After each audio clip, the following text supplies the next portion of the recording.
भारतीय राज्यघटना. भारतीय राज्यघटनेमध्ये आज आपल्याला संघराज्य व्यवस्था जो आहे या घटकाचा अभ्यास करायचा आहे. या अगोदरचा भाग आपण जर पाहिला तर 1 ते 4 भाग किंवा 1 ते 4 जो अभ्यास आहे तो अभ्यास आपण केलेला आहे.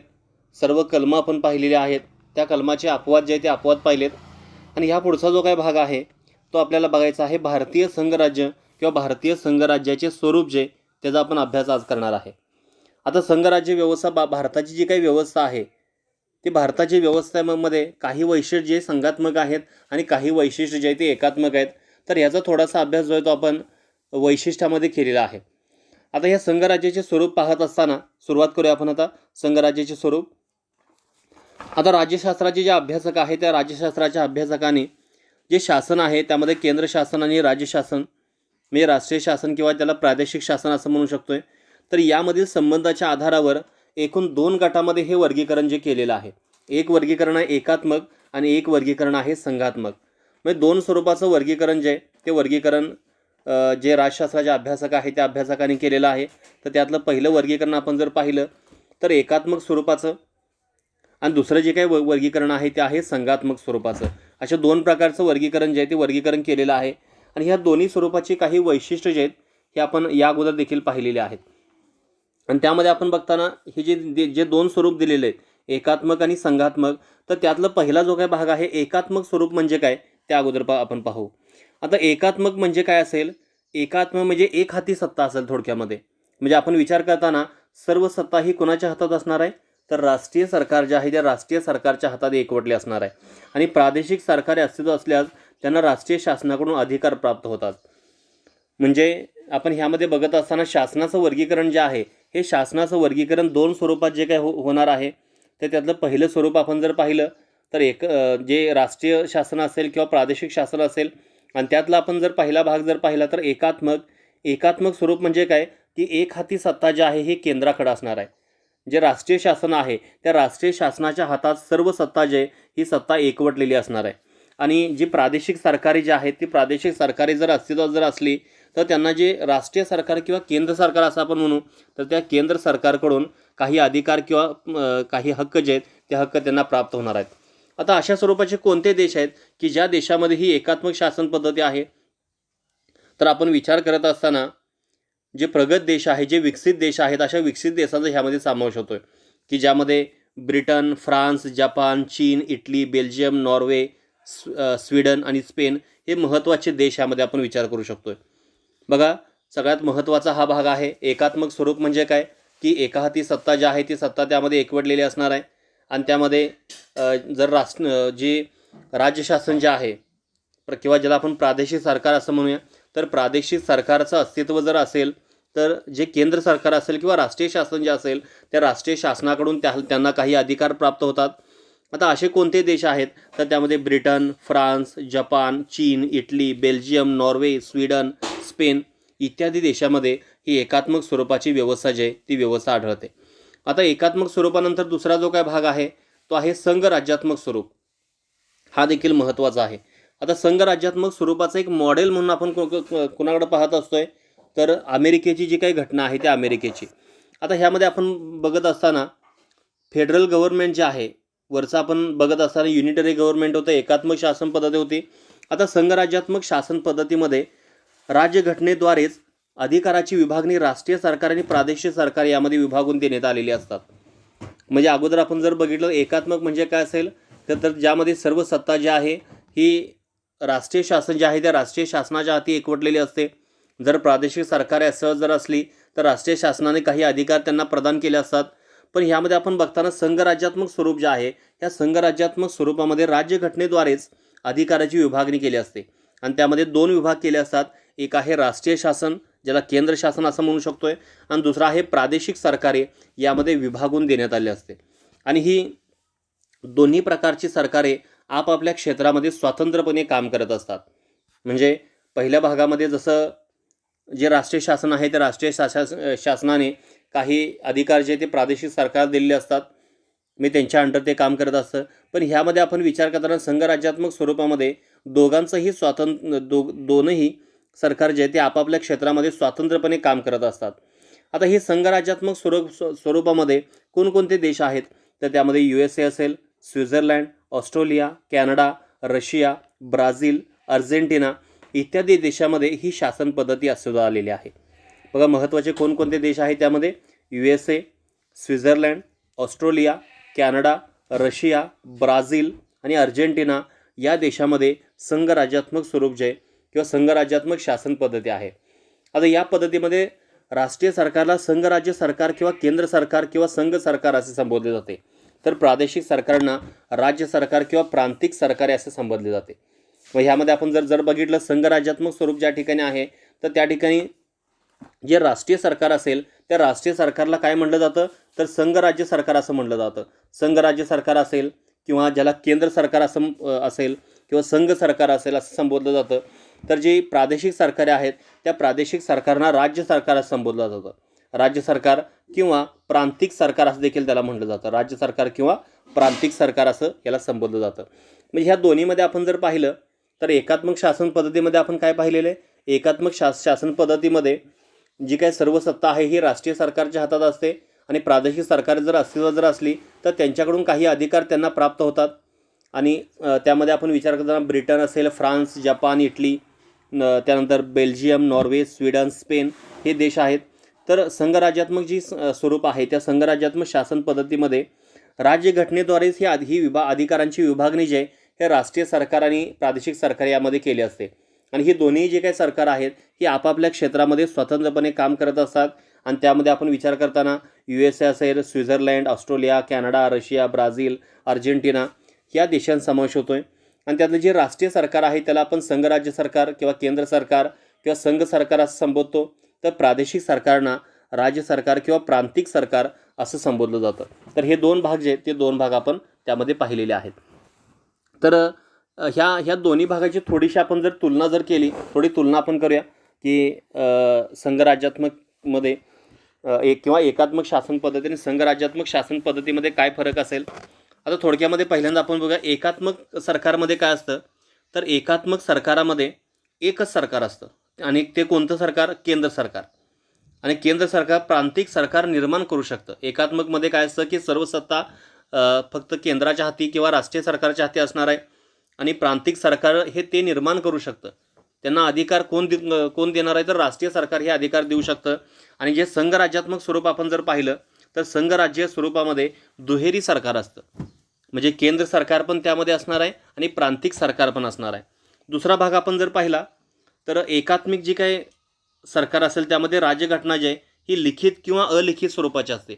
लिखित पण असू शकते किंवा अलिखित स्वरूपाची असू शकते. लिखित आपण जर पाहिलं तर फ्रान्सची जी काही घटना ही लिखित आहे ती एकात्मिक सरकारची आहे आणि ब्रिटनची जी काही घटना आहे ती अलिखित आहे ती देखील एकात्मिक सरकार आहे. म्हणजे एकात्मिक जी काय सरकार असेल त्यामध्ये जी राज्यघटना आहे ही लिखित पण असू शकते किंवा अलिखित पण असू शकते.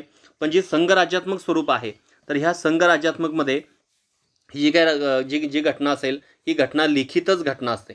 त्यानंतर आपण बघत असताना अधिकार जे आहे त्या अधिकारांची विभागणी आपण जर पाहिलं ह्या दोन्हीमध्ये कशामध्ये तर एकात्मिक सरकार आणि संघराज्य सरकारमध्ये तर अधिकारांची विभागणी केलेली नसते एकात्मकमध्ये. एकात्मकमध्ये अधिकार हे कोणाकडे असतात, सत्ता कोणाकडे असते तर केंद्राकडे असते, राष्ट्रीय सरकारकडे असते. त्यांची कुठल्याही स्वरूपामध्ये अधिकारांची विभागणी जे ही केलेली नसते. सर्व अधिकार हे केंद्र शासनाकडे असतात आणि केंद्र शासनाच्या इच्छेनुसार ते अधिकार जे आहेत काही अधिकार जे प्रादेशिक सरकार असतील त्या प्रादेशिक सरकारला ते देऊ शकतात. तसं आपण जर संघराज्यात्मक स्वरूपामध्ये जर पाहिलं तर संघराज्यात्मक स्वरूपामध्ये केंद्र आणि प्रांतिक सरकारामध्ये राज्यघटनेद्वारेच अधिकारांची विभागणी केलेली असते. त्यानंतर सर्वोच्च काय आहे आपण जर पाहिलं ह्यामध्ये दोन्हीचा जर विचार आपण जर केला तर ह्यामध्ये सर्वोच्च काय आहे तर एकात्मिक सरकारमध्ये राज्यघटना सर्वोच्च असते किंवा सर्वोच्च नसते देखील. म्हणजे एकात्मिक सरकार आपण जर पाहिलं तर त्यामध्ये जपानचा आपण जर विचार केला तर जपानमध्ये काय आहे तर राज्यघटना सर्वोच्च आहे. पण ब्रिटनचा विचार जर केला तर ब्रिटनमध्ये राज्यघटना सर्वोच्च नाही. ह्या दोन्ही भाग लक्षात घ्या. म्हणजे जपानची घटना आणि ब्रिटनची घटना म्हणजे एकात्मिक सरकार जर पाहिलं तर एकात्मिक सरकारमध्ये जशी लिखित आणि अलिखित असते तसे त्यामध्ये राज्यघटनेचा विचार केला तर राज्यघटना सर्वश्रेष्ठ असू शकते किंवा नसू देखील शकते. असू शकते कुठं म्हणजे उदाहरण आपण दोन्ही पण त्यामध्ये दिलेत. जपानची जर घटना आपण जर पाहिली तर जपानच्या घटनेमध्ये राज्यघटना ही सर्वोच्च आहे आणि ब्रिटनच्या घटनेमध्ये राज्यघटना ही सर्वश्रेष्ठ नाही. पण संघराज्यात्मक स्वरूप आपण जर पाहिलं तर संघराज्यात्मक स्वरूपामध्ये राज्यघटना याला सर्वश्रेष्ठ मानण्यात आलेलं आहे संघराज्य घटनेमध्ये. त्याचबरोबर आपण ताठरता आपण जर पाहिली तर एकात्मिक सरकारामध्ये ती ताठर असू शकते किंवा नसू शकते, किंवा ताठर असू शकते किंवा लवचिक असू शकते. राज्यघटना ताठर कोणत्या देशामध्ये, तर फ्रान्समध्ये ताठर आहे आणि ती एकात्मिक सरकार आहे. आणि कोणत्या ठिकाणी ताठर नाही, तर ब्रिटनमध्ये ताठर नाही आणि ती देखील एकात्मिक सरकार आहे. म्हणजे आपण ह्यामध्ये विचार करताना एकात्मिक सरकारमध्ये थोडीशी लवचिकता आहे. म्हणजे लिखित असेल, अलिखित असेल, राज्यघटना सर्वोच्च आहे, सर्वोच्च नाही, त्याचबरोबर राज्यघटना ताठर आहे किंवा ताठर नाही. पण संघराज्य सरकार आपण जर पाहिलं, त्या संघराज्य सरकारामध्ये ही जी काही राज्यघटना आहे ती राज्यघटना कशी असेल, ताठर असणार आहे. म्हणजे सहजासहजी त्या राज्यघटनेमध्ये बदल करता येत नाही. आता न्यायव्यवस्थेच्या बाबतीमध्ये देखील आपण तसंच म्हणू शकतोय.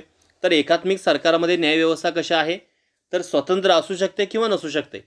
एकात्मिक जे काही सरकार आहे त्यामध्ये न्यायव्यवस्था स्वतंत्र असू शकते किंवा नसू शकते. पण संघराज्य सरकार आपण जर पाहिलं तर त्या संघराज्य सरकारमध्ये स्वतंत्र न्यायव्यवस्था असते. आणि द्विगृही कायदेमंडळ एकात्मिक सरकारमध्ये द्विगृही असू शकते, उदाहरणार्थ ब्रिटनमध्ये आहे, किंवा एकगृही असू शकते, उदाहरणार्थ चीनमध्ये आहे. म्हणजे थोडीशी संदिग्धता जी आहे त्यामध्ये एकात्मिक सरकारमध्ये आहे. म्हणजे एकात्मिक सरकारचं स्वरूप एकसारखं नाही, म्हणजे वेगवेगळ्या प्रकारे त्यामध्ये बदल झाला आहे देशानुसार. म्हणजे विधिमंडळ काही ठिकाणी द्विगृही आहे. ब्रिटनचा विचार आपण जर केला, जो आपण भारतामध्ये जे भारताने जे काय पॉलिटिकल पार्ट ज्या देशाकडून स्वीकारलेला आहे, तर ते आपण ब्रिटनकडून ती द्विगृही शासन ते आपण ती स्वीकारलेलं आहे. तर ते एकात्मिकमध्ये किंवा एकगृही असू शकतं चीनमध्ये. आणि जर संघराज्य स्वरूप आपण जर पाहिलं तर त्या संघराज्य स्वरूपामध्ये हे कसं आहे, तर द्विगृही स्वरूपाचं हे असेल. मग अशा प्रकारे ह्यामध्ये आपण जर पाहिलं तर हा जो काय फरक आहे, हा फरक महत्त्वाचा लक्षात घ्या. एकात्मिक सरकार आणि संघराज्यात्मक जे काही शासन पद्धती आहे, त्या पुढचा जो काय भाग आपल्याला पाहायचा आहे, तर या संदर्भामध्ये असणारी मूलभूत माहिती जी आहे ती माहिती आपण पाहणार आहे.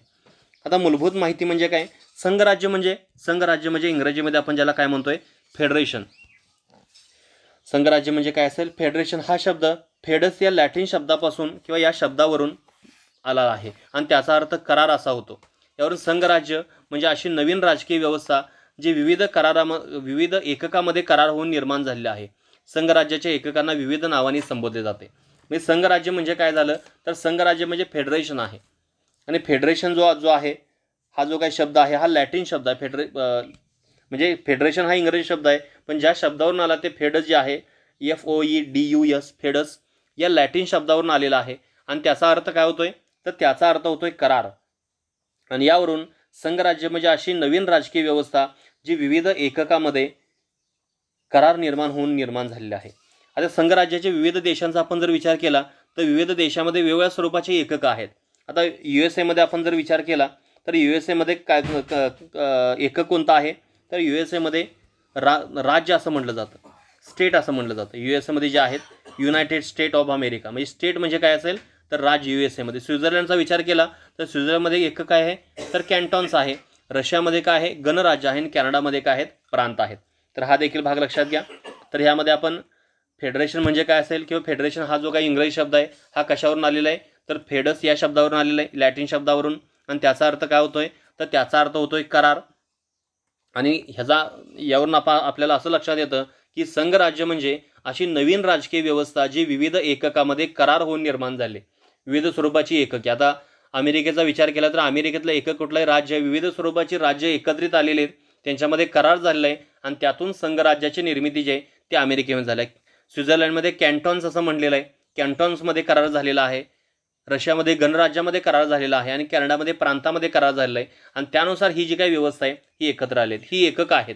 आणि ह्या एककामध्ये काय झालेलं आहे, करार झालेला आहे. अजून एकदा लक्षात घ्या, USA राज्य, स्वित्झर्लंडमध्ये कॅन्टॉन्स, रशियामध्ये गणराज्य आणि कॅनडामध्ये प्रांताचा समावेश जो आहे हा समावेश यामध्ये करण्यात आलेला आहे. तर त्यानंतर आपल्याला त्या पुढचा जो काही भाग आहे तो आपल्याला पाहायचा आहे.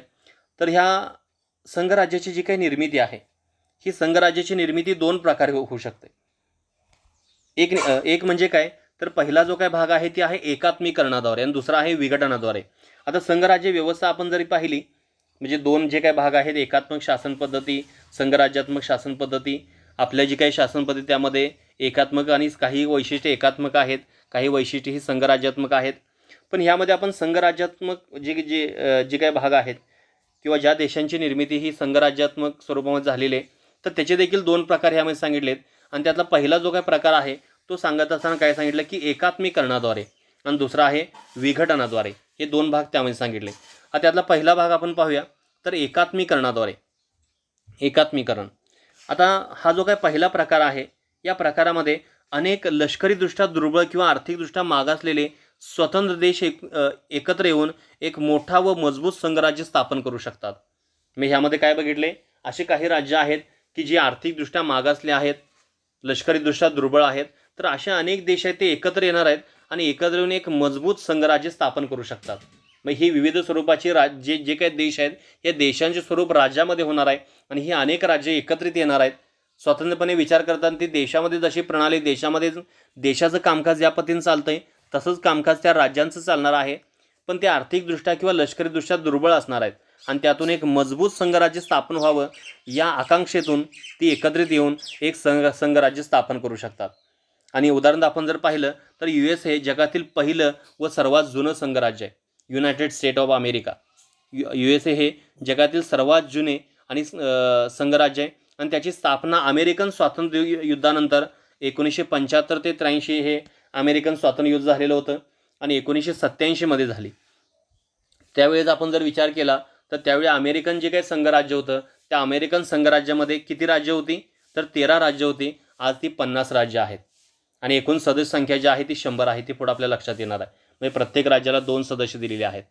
मग त्यामुळे आपण विचार करताना एकात्मीकरण म्हणजे काय असेल, तर एकात्मीकरण म्हणजे अशा अनेक देश आहेत की जे देश आर्थिकदृष्ट्या देखील दुर्बळ आहेत आणि जे लष्करीदृष्ट्या देखील मागासलेले आहेत. तर असे जे काही स्वतंत्र देश एकत्र येऊन एक मोठा आणि मजबूत संघराज्य स्थापन करू शकतात. आणि त्याचं उदाहरण आपण बघत असताना काय उदाहरण बघितलेलं आहे, तर ते उदाहरण आहे USA. आणि US हे जगातील सर्वात जुने संघराज्य आहे आणि जी स्थापना कधी झालेली आहे, तर स्थापना होत असताना थोडंसं यामध्ये जे काय साल आहे ती साल लक्षात घ्या. 1975 नाही, तिथं 1775 आहे, सर्वात जुना आहे. ते आहे 1775 ते 83. 1775 ते 83 आणि 1787 मध्ये हे स्थापन झालेलं आहे. हा भाग लक्षात घ्या. 1787 मोस्ट इम्पॉर्टंट हा क्वेश्चन आहे. 17 इथं 19 असं झालेलं आहे, इथं लक्षात घ्या 1787. म्हणजे 1787 मध्ये स्थापना झाली आणि ज्यावेळी ही जी स्थापना झालेली होती त्यावेळी त्यामध्ये किती राज्य होती, 13 राज्य होती ना. आज किती राज्य आहेत, तर आज राज्य आहेत 50. आणि USAला संघराज्याचं मॉडेल म्हणून समजलं जातं. जे अमेरिका जे आहे त्या अमेरिकेला संघराज्याचं मॉडेल जे आहे हे मॉडेल म्हणून मानलं जातं. त्यानंतर हा झाला पहिला जो काय भाग आहे, हा पहिला भाग काय झाला एकात्मीकरणाद्वारे. मग एकात्मीकरण म्हणजे काय लक्षात घ्या अजून एकदा. एकात्मीकरण म्हणजे काय, लष्करीदृष्ट्या किंवा आर्थिकदृष्ट्या जे दुर्बळ घटक आहेत, दुर्बल देश आहेत, या देशांनी एकत्र येऊन एक मोठा आणि मजबूत संघराज्य स्थापन करू शकतात. ते उदाहरण आपण अमेरिका त्यामध्ये पाहतोय आणि अमेरिकेची स्थापना 1787 मध्ये झाली. दुसरा भाग आहे विघटनाद्वारे. तर विघटन म्हणजे काय की एका मोठ्या एकात्मक राष्ट्रात प्रांतांना स्वायत्ता प्रदान केल्यास ते संघराज्यात परिवर्तित होऊ शकतात. म्हणजे एक मोठा असा देश आहे, एक प्रदेश आहे की ज्या देशाचा आकार मोठा आहे. भारताचा आपण विचार करू शकतोय, ज्यामध्ये अनेक स्वरूपाचे प्रांत किंवा राज्य आहेत आणि त्या राज्यांना काही स्वायत्ता प्रदान केल्यास ते संघराज्यात परिवर्तन होऊ शकतात. म्हणजे दुसरा जो काय प्रकार आहे त्यामध्ये एका मोठ्या एकात्मक राष्ट्रात प्रांतांना स्वायत्ता प्रदान करण्यासाठी, प्रांतांना स्वातंत्र्य प्रदान करण्यासाठी ते संघराज्यात परावर्तित होऊ शकतात. उदाहरणार्थ या प्रकारचे कॅनडाचे संघराज्य 1867 मध्ये अस्तित्वात आले आणि त्यामध्ये आज 10 प्रांतांचा समावेश आहे. मग हे 2 प्रकार लक्षात घ्या.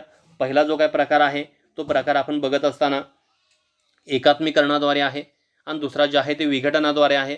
विघटन म्हणजे काय की एक मोठा असा देश आहे, देशाचा मोठा आकार आहे आणि त्या देशातील जे काही विविध प्रांत आहेत त्या प्रांतांना स्वायत्तता देण्यासाठी ते संघराज्यामध्ये परावर्तित होऊ शकतात. आणि त्यामध्ये आपण उदाहरण बघताना काय आहे, तर कॅनडाचं संघराज्य आहे जे 1867 मध्ये अस्तित्वात आलं आणि आज त्यामध्ये किती आहे, तर 10 प्रांतांचा समावेश जो आहे त्या समावेश त्यामध्ये आहे.